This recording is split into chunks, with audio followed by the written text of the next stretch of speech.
Hundreds of youngsters in rural Rwanda will be pulling on the colours of Dalkeith Thistle, Spartans, and Gala Fairydean Rovers this World Cup. A total of 16 Scottish youth coaches have just spent 10 days working with groups to provide kits, balls, and goals to the country's poorest communities. Almost 3,000 football items were handed out during the trip. It is now hoped football pitches can be built for the promising young players to use in the coming years.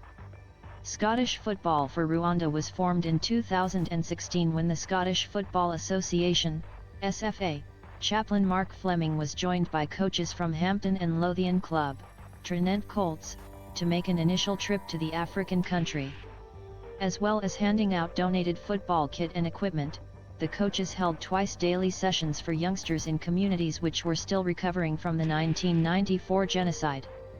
A second party from Scotland, involving 7 different clubs, returned to East Africa at the beginning of 2020. But the pandemic had prevented any further on-the-ground work until earlier this month when youth coaches from Heart of Midlothian, Musselburgh, Spartans, Gala Fairydean Rovers, Curry, Dalkeith Thistle, and Gala Athletic joined representatives from Trinent and the SFA to fly out to Kigali. Dave Sparham from Gala Fairydean Rovers was part of the group that visited 4 different communities in Rwanda. He handed out tops from his own club as well as donated kit from Melrose FC and Tweedbank Thistle.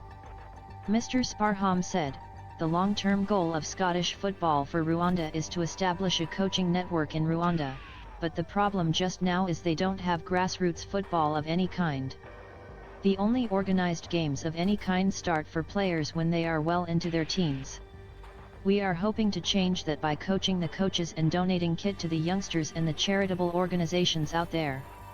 This latest trip included visits to genocide memorials as well as communities still recovering from the slaughter in 1994 of up to 1 million people from the Tutsi ethnic group. The coaches also worked with a project that looks after disabled children. Although poverty remains rife in many areas, football appears to a lifeline most children cling to. Mr. Sparham said, "These kids don't have anything, they play on wasteland, covered in boulders and broken glass, in bare feet kicking a ball made from plastic and string. But you never hear them complain. Before a coaching session we'd have maybe 100 children, and once we started there would be another 100 come out of nowhere. They love football and they certainly loved the kit we gave them. There were a lot of happy children." All of the clubs that were part of the most recent Scottish Football for Rwanda trip are continuing to support the project.